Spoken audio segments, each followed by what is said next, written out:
Okay, I want to talk to you guys about mounts today. There's a big difference between UTG and standard mounts if you're going to go with two-piece mounts or single mounts. And what that is, the difference is if you look at the mounts here, at the bottom there's two parts there, and there's a seam right there. So you got two pieces come together and then you tighten here. Well, BKL, what that is that's all one piece there. So this part here doesn't get stretched up as much because it's staying straight, it's not moving around. Whereas something like this, a lot of pressure on this could actually split out a little bit more. And what that does is that gives your scope kind of like a leaning effect like that. And BKL solves that problem. Now, BKL is good for springers. The cheaper plastic rifles like this, you don't necessarily need BKL. What you need BKL for is like your harsh recoiling Springer rifles. This one here is a medium powered rifle, shoots about 700 or something like that, so this one doesn't have that much of a jolt. But the more powerful ones, you want to go with the BKL mounts if you're going for two-piece mounts, but I recommend a one-piece BKL mount with 4 bolts. So that's just my opinion, because that'll eliminate a lot of the problems of scope slide and having to keep readjusting things and stuff like that. Yeah, so one-piece mounts on springers, and the difference between BKL and standard mounts is pretty much, you know, what I told you, that there's no two parts on the bottom, it's just all one part. So they're much stronger. Okay, scope sloping, I wanted to talk about that. That's when you overuse your mounts or tighten them too much. Like if you take this scope here and you tighten it down and take it off, tighten it down, take it off, tighten it down, take it off. What happens is the scope tends to lean to one side. So if you're looking down the rifle, it would lean like this or like this, and that's because of, once again, you got two parts right here, and what you're doing is you're causing stretch in that screw to the point where the threads just can't keep it centered anymore. So you'll find your scope leaning more to one side or the other, and BKL solves that problem with that scope sloping to one side. So another thing I wanted to tell you guys is there's a myth in the industry that when they cut rails for 11mm or 3/8 that they're always cutting it to fit the mounts. That's not true. Rails are all cut by manufacturers to some degree. They're different.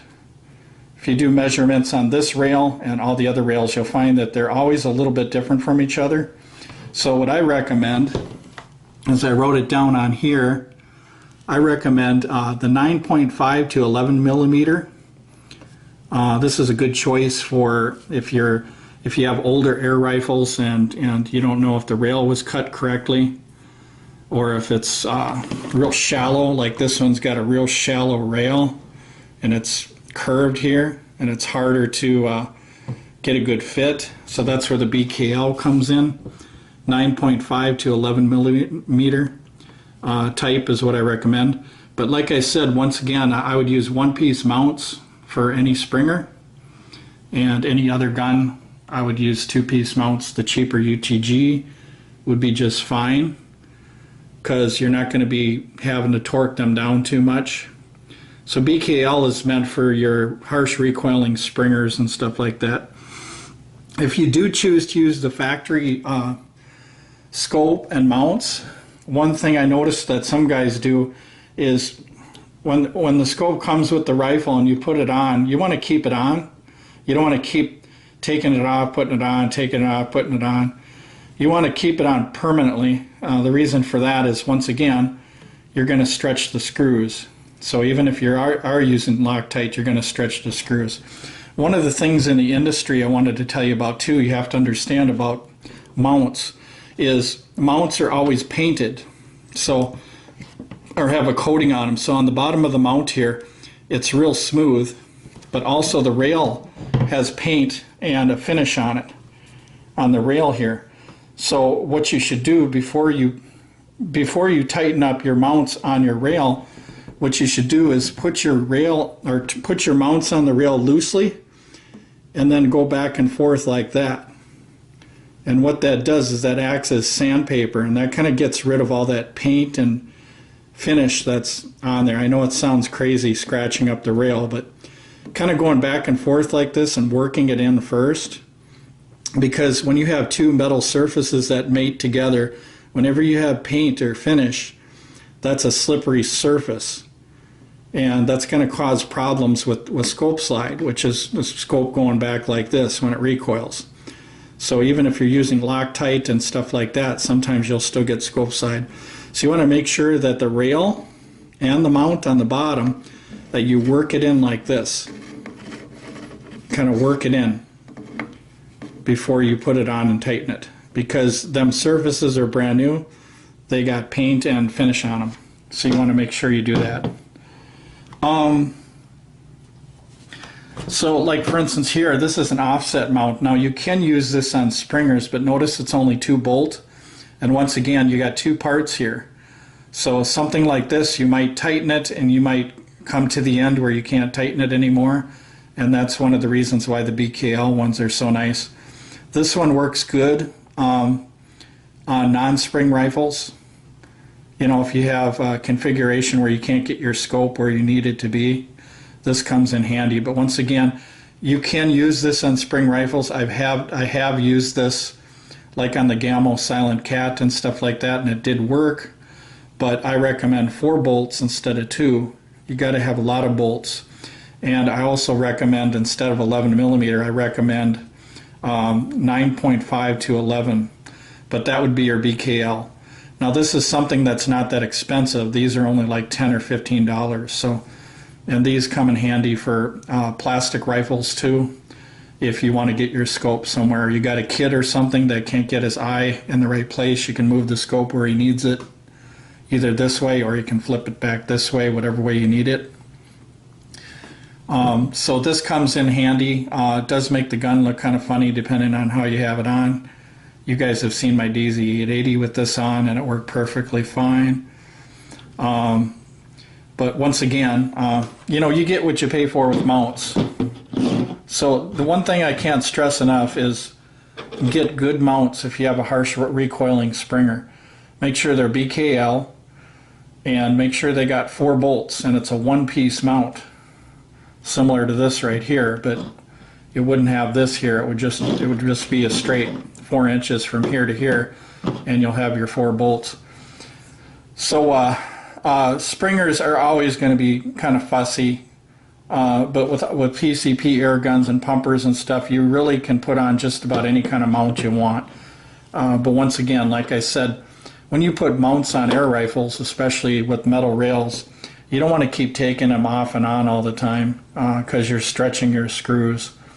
So once again, a one-piece mount, 4 bolt for Springers. I even put them on these ones that don't recoil that much. I still use one-piece mounts, even though I don't have one to show you here. But all the rest of the plastic rifles, obviously there's no recoil. PCPs, you don't get any recoil. So you can go with your UTG mounts or something like that, your Picatinny Weaver or your 11 millimeter 3/8, whatever you want. And you can use them because there's not as much of a tendency for scope slide and stuff like that. And what you guys should do for scope slide is when you get a new air rifle, when you did like I said, where you work it in really good, tighten it down, and then put some Loctite on it. What I would do is put a piece of tape behind the mount, masking tape or whatever you have, something right here, so that you can keep an eye on it for the first 500 shots or whatever, just to make sure that nothing's moving. So you want to keep an eye on that. That's one way I used to keep an eye on it. Just putting a little piece of tape right here on the rail, and then if the tape starts to move or crumbles up on you, then you know that there's some sliding going on. And you can see this one did have some scope slide, even though it's a weaker air rifle. right there. That's from that pin. So it just goes to show you it doesn't matter what kind of springer it is. You can still have a little bit of slide if you're not watching that scope. So like in warm weather and stuff, things can loosen up on here. So you always want to make sure you check your screws and keep an eye on that scope, because it'll affect your accuracy. A lot of guys will say their accuracy isn't that good, and what's happening is sometimes your scope is moving while you're shooting and you don't even know it. So you'll be doing groups and all of a sudden everything changes and you're going, what's wrong with this rifle?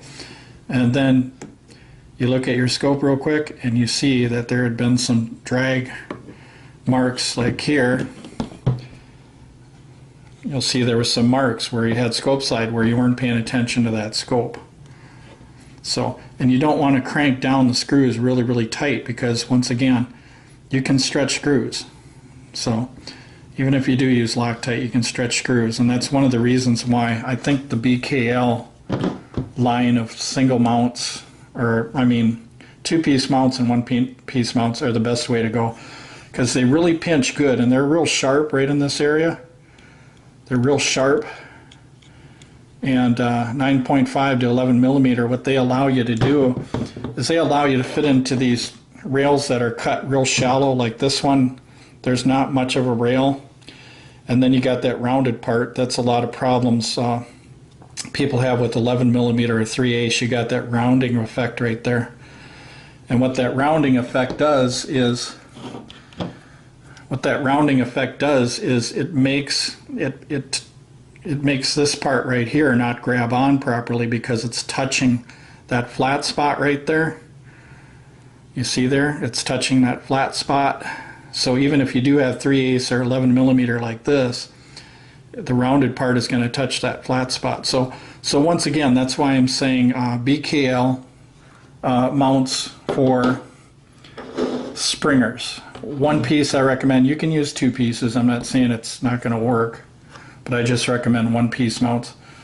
9.5 to 11 millimeter. And then of course you Weaver Picatinny guys, it's always going to be pretty much the same. You know, the mounts, and they do grab on a lot better, the Picatinny Weaver types. I like to stay away from the kind that have these like the standard screwdriver slots or whatever. These are kind of the cheaper kind here. Once again, you get what you pay for. This came with my Hatsan 135, I think. So you want to make sure, if you have a Springer rifle and you really want to spend time with it and you want to keep your scope on it and you're going to shoot a lot, you want to upgrade your mounts for sure. It's all in the mounts, so you want to make sure you can have the cheapest scope and have great mounts and still do a good job.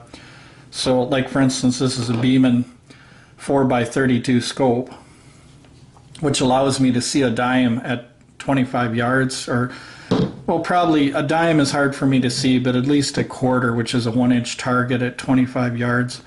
And pretty much a 4x32 is pretty much for that purpose, for 1 inch, you know, for the 1-inch hunting standard at 25 yards, a 1-inch group at 25 yards. A 4x32, at least with my eyes, when I see a 1-inch target through this, it's about good enough for a 1-inch target. And then as you get smaller targets, you want to switch to a 9 power and then a 12, and then depending on your distance.